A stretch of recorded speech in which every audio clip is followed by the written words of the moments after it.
Guys, welcome back dito sa aking channel. So for today's video po ay tayo ay magluluto.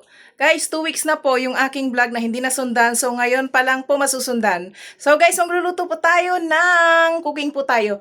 Munggo, pritong tilapia at tortang giniling. Opo. So ganun pa rin po. Ako lang pong mag-isa dito. Ang anak ko ay nasa school. Ang asawa ko ay nag-service po. So, guys, nakapaglinis na po ako dito sa aming munting bahay. Yan. Pasensya na po at nahilo kayo. Yan po. Umpisan po natin magluto. Yes po, nakapagsaing na ako.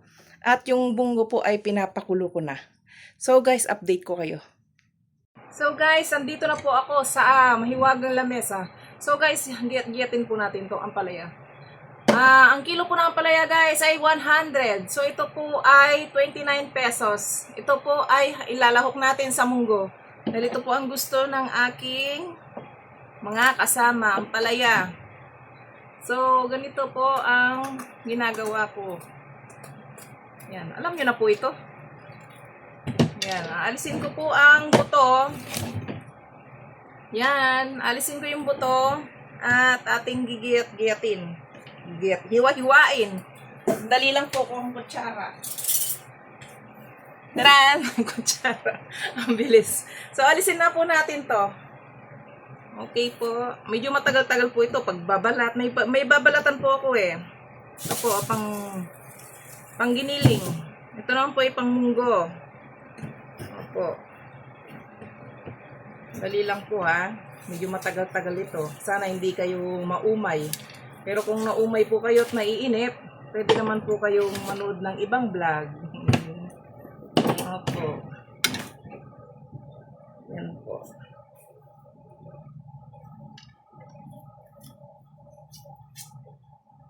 So guys, naalis ko na.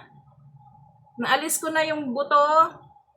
So ang gagawin natin ay hiwain natin pahaba.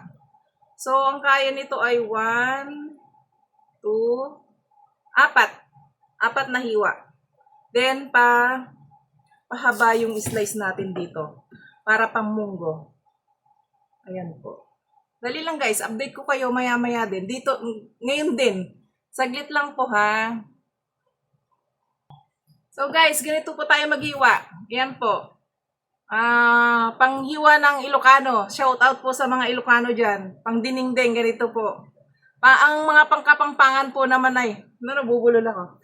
Ang mga kapampangan naman po ay bilog. Sa mga Ilocano po ay ganito. Yan. Yan. Pero ganun din naman po ang lasa. Kahit anong ano dyan. Style ng paggagayat-gayat ng gulay. Itong gulay na to, na ampalaya to. Ito na guys, oh. Yan. At meron pa po tayong babalatan. Yan po. Ito po. Ang ampalaya ay okay na. Nahiwa na po. Ito po ay lalahok ko rin sa munggo. So, mas masarap po ito kapag binibili po doon sa palengke ay bagong luto. Makikita mo po niluluto nila. Malasa po siya. Sobrang masarap. Kaysa naman po bibili na po kayo yung nakabalot na at medyo hindi naman siguro bagong luto yon. Pagka linagay mo sa munggo, meron pong lasa.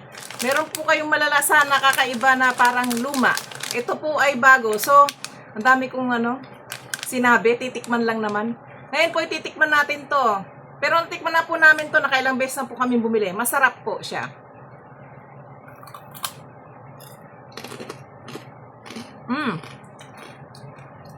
Itong chicharon na po ito ay may lasa na. Masarap. Sa palengke po may nagluluto nito.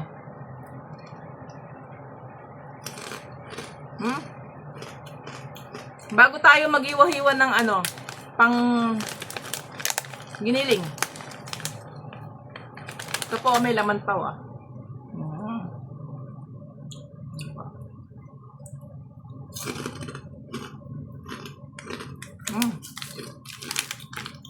Nakadalawa lang po ako. Baka ko po maubos ko. Masarap po siya. Yan po.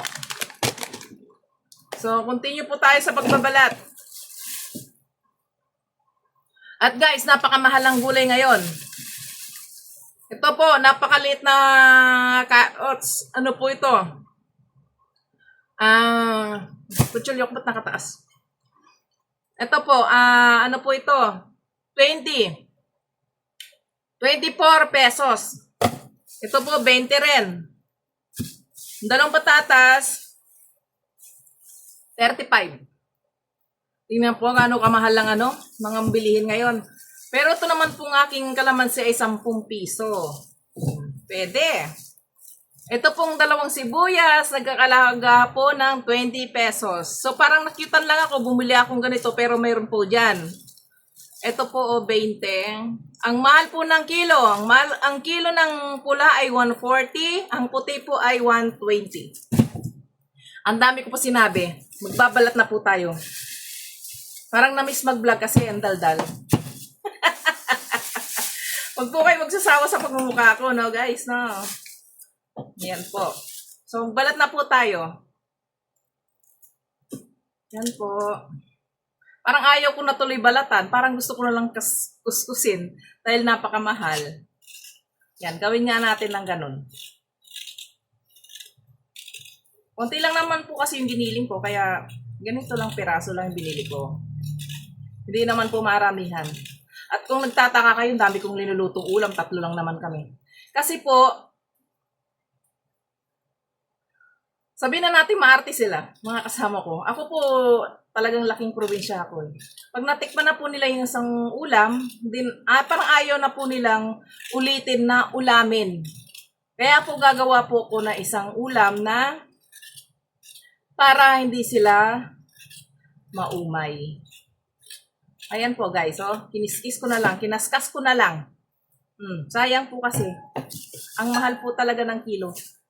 Guys, balikan ko kayo. Medyo matagal po ito.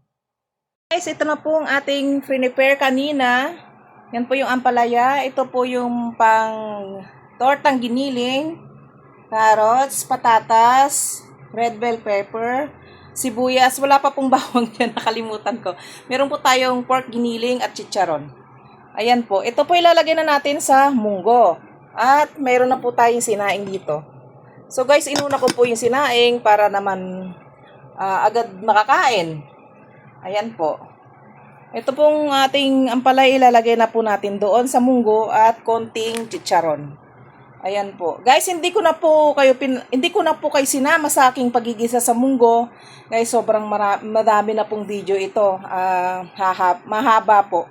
So guys, ito na lang po ilalagay natin ito, yung ating ampalaya sa munggo. Guys, ito na po ang ating munggo.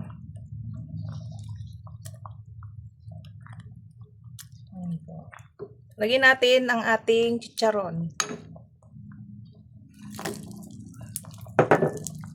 Unti lang po ilinagay ko. At ilagay na natin ang ating ampalaya. Ito po yung ampalaya. Ayan.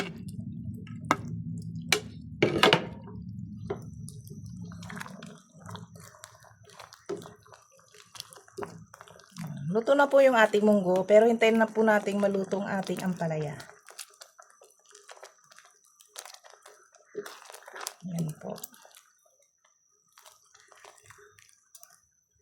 Yan po. Hintayin natin maluto.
Guys, ito na po ang mga pagkain ng aking nailuto.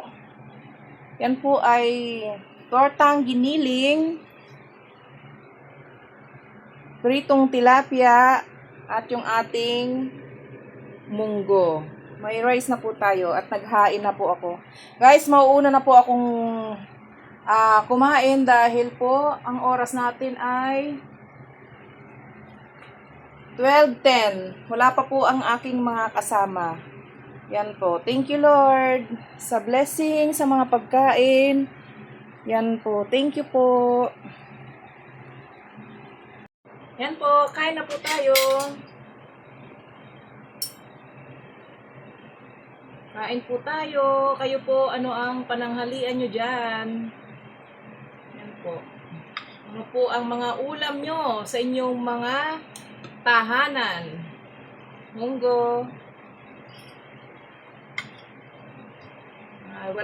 Wala po akong kasamang kumain. So, sabayan nyo na lang po ako kung kayo po ay kumakain na po ng pananghalian.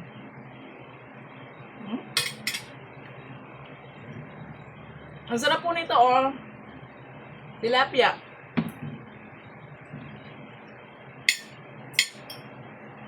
Kain po tayo. Guys, 2 weeks na po na hindi ako nag-vlog dahil po busy po tayo. Marami po tayong ginagawa.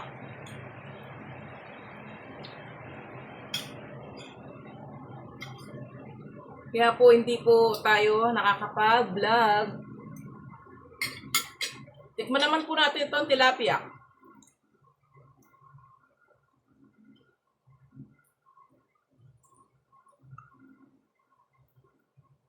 Yan po. Mainit-init pa.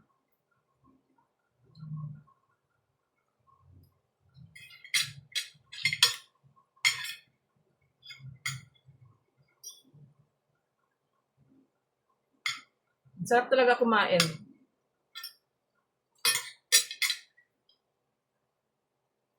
Tala yung mga ulam mo, mga ganito po. Sarap.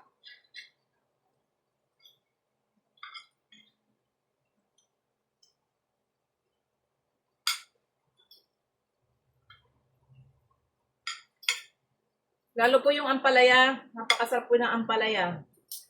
Ito po.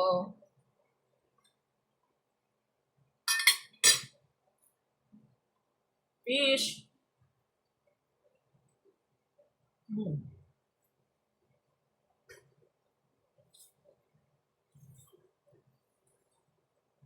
Guys, dito ko na po tatapusin yung aking vlog po at itutuloy ko po itong pagkain ko. Maraming po salamat sa mga nanonood at hindi po nagsasawa. Napanoorin po ako. So guys, maraming po salamat sa panonood. God bless everyone. Bye!